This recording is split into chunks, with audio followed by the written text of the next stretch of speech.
ಅಂಬೇಡ್ಕರರ ಜೀವನ ಕಥೆಯ ಭಾರತೀಯರೇ ನೀವು ಕೇಳಿ, ವಿಶ್ವ ಮಾನವನ ಸಾಹಸ ಗಾಥೆ ದೇಶಭಕ್ತರೇ ನೀವು ಕೇಳಿ.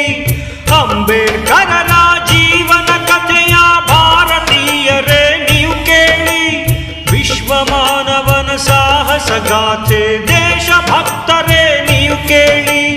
ನೊಂದ ಜನತೆಗೆ ದಾರಿ ತೋರಿದ, ಬೆಂದ ಬಾಳಿಗೆ ಬೆಳಕು ನೀಡಿದ, ಅಂಬೇಡ್ಕರರ ಜೀವನ ಕಥೆಯ ಭಾರತೀಯರೇ ನೀವು ಕೇಳಿ, ವಿಶ್ವ ಮಾನವನ ಸಾಹಸ ಗಾಥೆ ದೇಶಭಕ್ತರೇ ನೀವು ಕೇಳಿ.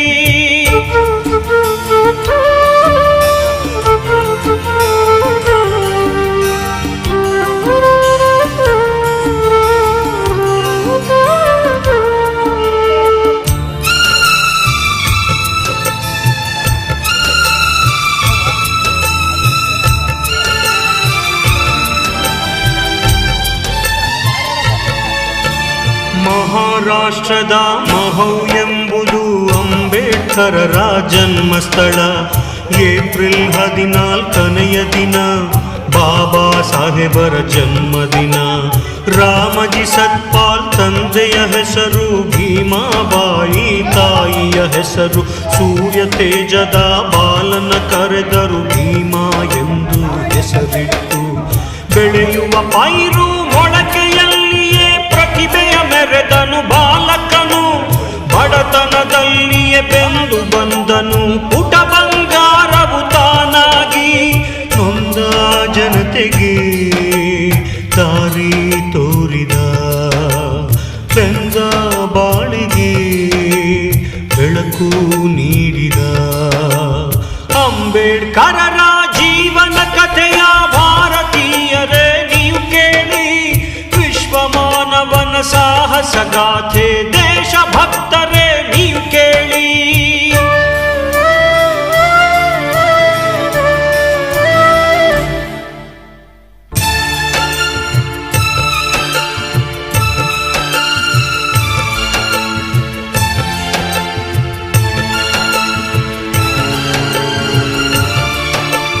ದನಗಳು ಕರುಗಳು ನೀರನ್ನು ಕುಡಿಯುವ ಭೂತಾಯಿಗೆ ಸೇರಿದ ಕೆರೆಯಲ್ಲಿ, ಭೀಮನು ನೀರನ್ನು ಕುಡಿಯಲು ಹೋದರೆ ಜಾತಿವಾದಿಗಳು ಬಿಡಲಿಲ್ಲ. ದೂರದ ಊರಿಗೆ ತಂದೆಯ ನೋಡಲು ಗಾಡಿಯ ಪಯಣದಿ ಹೋದಾಗ, ಗಾಡಿ ಸವಾರನು ಜಾತಿಯ ತಿಳಿದು ಭೀಮನ ಭೂಮಿಗೆ. ಈ ದಿನ ನಮ್ಮ ಕೊರಳೂರು ಗ್ರಾಮದಲ್ಲಿ ಬಾಬಾ ಸಾಹೇಬ್ ಅಂಬೇಡ್ಕರ್ ಅವರ 133ನೇ ಜಯಂತಿಯನ್ನು ಆಚರಣೆಯನ್ನು ಮಾಡ್ತಾ ಇದ್ದೀವಿ. ಹೋದ 14ನೇ ತಾರೀಕು ಅಂಬೇಡ್ಕರ್ ಅವರ ಜಯಂತಿ ಇತ್ತು. 14ನೇ ತಾರೀಕು ಅಂಬೇಡ್ಕರ್ ಅವರ ಜಯಂತಿ ಇತ್ತು. ಆದರೆ 21ನೇ ತಾರೀಕು ಇಲ್ಲಿ ಮಾಡ್ತಿದ್ದಾರೆ. ಕೆಲವರಿಗೆ ಪ್ರಶ್ನೆ ಮೂಡಬಹುದು, ಏನಪ್ಪ 14ಕ್ಕಿತ್ತು ಜಯಂತಿ, ಇವರು ಎಲ್ಲ ಕಡೆ 20, 21 ಪ್ರತಿದಿನವೂ ಮಾಡ್ತಾ ಇದ್ದಾರಲ್ಲ ಅಂತೇಳಿ. ಹುಟ್ಟಿದ್ದು ಒಂದೇ ದಿನವಲ್ಲ ಅಂತೇಳಿ. ಆದರೆ ಬಾಬಾ ಸಾಹೇಬ್ ಅಂಬೇಡ್ಕರ್ ಜಯಂತಿ, ಬಾಬಾ ಸಾಹೇಬ್ ಅಂಬೇಡ್ಕರ್ ವಿಚಾರಗಳು ಈ ದೇಶದಲ್ಲಿ ಮತ್ತು ವಿಶ್ವದಲ್ಲಿ ಪ್ರತಿದಿನ ನಡೀತಾ ಇರ್ತವೆ. ಪ್ರತಿದಿನ ಪ್ರತಿ ಗಂಟೆ ನಡೀತಾನೆ ಇರ್ತವೆ ಅಂಬೇಡ್ಕರ್ ಅವರ ವಿಚಾರಗಳು ಮತ್ತು ಅಂಬೇಡ್ಕರ್ ಅವರ ಜಯಂತಿ. ಆ ಒಂದು ಬಾಬಾ ಸಾಹೇಬ್ ಅಂಬೇಡ್ಕರ್ ಅವರು, ಈಗ ನಮ್ಮ ಕೊಲ್ಲೂರು ಶ್ರೀನಿವಾಸ್ ಅವರು ಮಾತಾಡ್ತಾ ಹೇಳ್ತಿದ್ರು, ಅವರು ಜಗತ್ತಲ್ಲಿ ಯಾರೂ ಪಡೆದೇ ಇರ್ತಕ್ಕಂಥ ಡಿಗ್ರಿಗಳನ್ನು ಪಡೆದ್ರು, ಮತ್ತೆ ಅವರು ವಿಶ್ವಜ್ಞಾನಿ ಅಂತ ಹೇಳಿದ್ರು.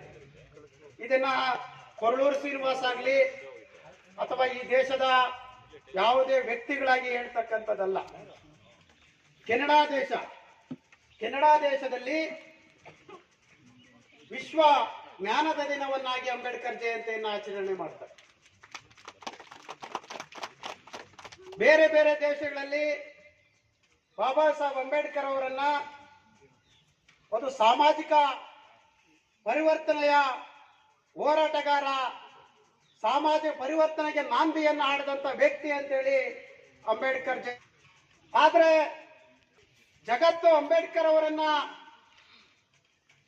ಒಬ್ಬ ಜ್ಞಾನಿ, ಒಬ್ಬ ಪ್ರಪಂಚದ ಬದಲಾವಣೆಗೆ ನಾಂದಿಯನ್ನ ಆಡತಕ್ಕಂಥ ವ್ಯಕ್ತಿ ಅಂತೇಳಿ ಆಚರಣೆಯನ್ನ ಮಾಡಿದ್ರೆ, ಭಾರತದಲ್ಲಿ ಅಂಬೇಡ್ಕರ್ ಅವರನ್ನ ಜಾತಿಯ ಹೆಸರಿನಲ್ಲಿ ನೋಡಲಾಗ್ತಿದೆ. ಇದು ಇತಿಹಾಸವನ್ನ ಮರೆತವನು ಇತಿಹಾಸವನ್ನ ಸೃಷ್ಟಿಸಲಾರ ಅಂತ. ಏನು ಇತಿಹಾಸ ಅಂದ್ರೆ, ಈ ದೇಶದಲ್ಲಿ ಜಗತ್ತಿನಲ್ಲಿ ಹುಟ್ಟಿರ್ತಕ್ಕಂಥ ಮನುಷ್ಯ ಯಾವ ರೀತಿ ಬದುಕಿದ, ಹಿಂದೆ ಏನಾಗಿದ್ರು, ಮುಂದೆ ಏನಾಗಬೇಕಾಗಿದೆ ಅನ್ನೋ ವಿಚಾರವನ್ನ ಬಾಬಾ ಸಾಹೇಬ್ ಅಂಬೇಡ್ಕರ್ ಅವರು ಹೇಳ್ತಾ ಹೋಗ್ತಾರೆ. ಅದಕ್ಕೋಸ್ಕರ ಸಿಂಧೂ ನದಿ ಬಯಲಿನಲ್ಲಿ ಒಂದು ನಾಗರಿಕತೆಯನ್ನು ಸೃಷ್ಟಿ ಮಾಡ್ತಾರೆ. ಸಿಂಧೂ ನದಿ ನಾಗರಿಕತೆ ಸೃಷ್ಟಿಯಾಗಿದ್ದು ಈ ದೇಶದ ದ್ರಾವಿಡರಿಂದ. ಮೊದಲು ನಾಗರಿಕತೆಯನ್ನು ಪ್ರಪಂಚಕ್ಕೆ ತೋರಿಸಿಕೊಟ್ಟಿದ್ದು ಸಿಂಧೂ ನದಿ ನಾಗರಿಕತೆ. ಈ ನಾಗರಿಕತೆ ಪ್ರಾರಂಭ ಆಗಿದ್ದೆ ಈ ದ್ರಾವಿಡರಿಂದ. ಮತ್ತು ಈಗ ನಗರಗಳು ಅಂತಿದಾವಲ್ಲ, ಈಗ ಎಲ್ಲ ನಗರಗಳು ಅಂತ ಹೇಳ್ತೀವ, ಅವೆಲ್ಲ ಪ್ರಾರಂಭ ಆಗಿದ್ದು ಈ ನಾಗರಿಕತೆಯ ದ್ರಾವಿಡರಿಂದನೇ. ಅಂಬೇಡ್ಕರ್ ಯಾವ ಸಮುದಾಯವನ್ನು ಕೂಡ ಯಾವಾಗಲೂ ವಿರೋಧ ಮಾಡಲಿಲ್ಲ.